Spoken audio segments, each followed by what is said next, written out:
So finally మనం schedule అయితే complete చేసుకున్నాం. సో ఇంకా కొంచెం అనేది బ్యాలెన్స్ ఉంది. ఇంకో 2-3 డేస్లో మొత్తం అంతా కూడా బ్యాచ్ వర్కులతో సహా మూవీ మొత్తం కూడా అయిపోద్ది. సో దీనికి మన ఈ బ్యాచ్ ఎవరైతే కనపడుతున్నారో ఒకసారి ప్లాన్ చేయండి మొత్తం అందరినీ. సో వీళ్ళందరూ పేర్లు కూడా గుర్తులేవు, కానీ వీళ్ళందరూ కూడా సినిమా గురించి ఎంతో కష్టపడ్డారు. సో నేమ్స్ గుర్తు లేకపోయినా సరే దందా మూవీ టీం వీళ్ళైతే గుర్తుపెట్టుకోండి. మంచి క్యారెక్టర్ స్కోప్ ఉంది వీళ్ళకి. ఇప్పటి వరకు ఏం చేశారు, ఎంతవరకు చేశారు, చేయగలరా లేదా అనేది ఎలాంటి పక్షపాతం లేకుండా మీరు చేయగలరు, మీరు చేయండి అనే ఇంటెన్షన్తో నేను వీళ్ళంతా బాధ్యత అనేది అప్పచెప్పడం జరిగింది. సో ఇదంతా ఇంకా ఇంత ఫాస్ట్గా జరిగిందంటే మేజర్ కారణం ఏంటంటే మన సతీష్ ఓ పక్కన లీడ్ క్యారెక్టర్లు చేసుకుంటూ, ఇంకో పక్క తన జాబ్ చేసుకుంటూ, మీడియా ఫీల్డ్లో కంటిన్యూ చేస్తూ, దాంతోపాటు ఒక 1 వీక్ 10 డేస్ టైం తీసుకొని ఈ దందా మూవీకి అయితే నేను లేకపోయినా స్క్రిప్ట్ ఇంకా కంప్లీట్ అవ్వకుండా స్క్రిప్ట్ని రాస్తూ అప్పటికప్పుడు సీన్స్ నేను ఫోన్లో తను ట్రాన్స్ఫర్ చేస్తూ ఉన్నా సరే ఎక్కడా కూడా బ్రేక్ ఇవ్వకూడదు. బ్రేక్ ఇస్తే మనకి ఫ్యూచర్ మూవీస్ ఉన్నాయి, దాంతోపాటు కొన్ని మనం పెద్ద ప్రొడక్షన్ కంపెనీతో టైఅప్ అయి ఉన్నాం, అవన్నీ ఆగుతాయని నా పని మేనేజ్ చేస్తూ ఈ ఫిల్మ్ అయితే చాలా వరకు కంప్లీట్ చేయడానికి హెల్ప్ అయ్యాడు.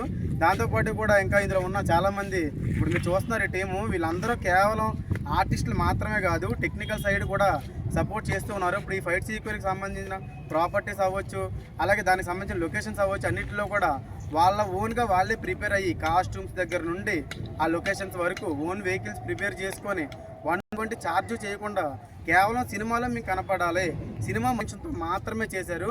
సో ఈ టీం అయితే మనం ఇప్పుడు ఒక 10 సినిమాలు చేస్తున్నామని మీకు తెలిసిందే. ఆల్రెడీ 3 మూవీస్ అయితే కంప్లీట్ అయినాయి. ఇంకా ఒక 5 డేస్లో మిగిలినవి కూడా అనౌన్స్మెంట్ చేస్తూ ఉంటాను నేను. చేయబోయే మన థియేటర్ మూవీస్కి కూడా వీళ్ళని మనం తీసుకుందాం అనే ఇంటెన్షన్తోనే వీళ్ళ హార్డ్ వర్క్ ఎలా ఉంటుందని ఈ టీంకి మొత్తం అంతా కూడా ఫ్రెషర్స్ని తీసుకున్నాం.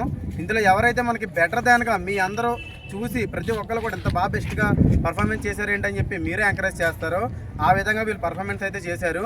సో ఇంతకుముందు ఏం చేశారో నేను చూడలేదు, చేస్తారో లేదా అనే డౌట్ నాకు లేదు, చేస్తారనే నమ్మకం మాత్రమే నేను ఇచ్చాను. ఆ నమ్మకాన్ని సక్సెస్ఫుల్గా నిలబెట్టుకున్నారు. దాంతోపాటు లీడ్ క్యారెక్టర్ చేస్తున్నాడు మన అజయ్. సో అజయ్ కూడా స్టార్టింగ్ ఎందుకంటే మనకి స్లాంగ్ అవ్వచ్చు లేదా ఒకేసారి ఇంత పెద్ద రోల్ క్యారీ చేయడం అంటే చాలా కష్టం, కానీ నేను చేయలేనేమో అనే భయం లేకుండా నేను చేస్తాను పదన్నా చేద్దామని చెప్పి ఈ టీము వీళ్ళే సపోర్ట్గా ఉంటూ మంచిగా అయితే మొత్తం షూట్ అంతా మేము అదిరిపోయేలా ఒక మంచి అవుట్పుట్ తీసుకొని సినిమా అయితే రిలీజ్ చేసాం. సినిమా కంప్లీట్ చేసాం. రిలీజ్ కూడా త్వరలోనే వస్తుంది. మన నెక్స్ట్ లవ్ అనే మూవీ ఉంది. సో నెక్స్ట్ లవ్ మూవీ అయిన తర్వాత ఒకేసారి 5 సినిమాలు రిలీజ్ ఫంక్షన్ అయితే మనం చేయబోతున్నాం. అందులోనే డిసెంబర్లో రిలీజ్కి వస్తుంది ఈ మూవీ అయితే. ఎందుకంటే ముందే ఈవెంట్ అయితే ఉంటుంది. సో ఆ ఈవెంట్లో మిగిలిన అన్ని టీములను కూడా పరిచయం చేస్తాను. వీళ్ళు ఎక్కడెక్కడి నుంచో ఆంధ్ర నుంచి, తెలంగాణ నుంచి, కొంతమంది అయితే బెంగళూరు నుంచి కూడా వచ్చి ఈ మూవీలో అయితే చేయడం అనేది జరిగింది.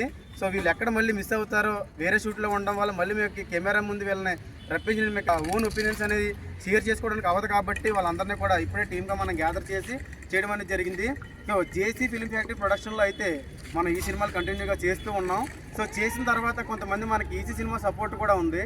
సో ఈసీ సినిమా నుంచి కూడా కొంతమంది ఆర్టిస్టులు, టెక్నీషియన్స్ వచ్చి మన ఈ మూవీకి సపోర్ట్ చేస్తూ ఉన్నారు.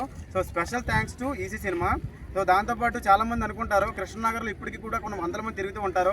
ఒక రైటర్ గాను, ఒక మ్యూజిక్ డైరెక్టర్ గాను, ఒక అసిస్టెంట్ డైరెక్టర్ గాను, ఒక యాక్టర్ గాను, ఇలా చాలా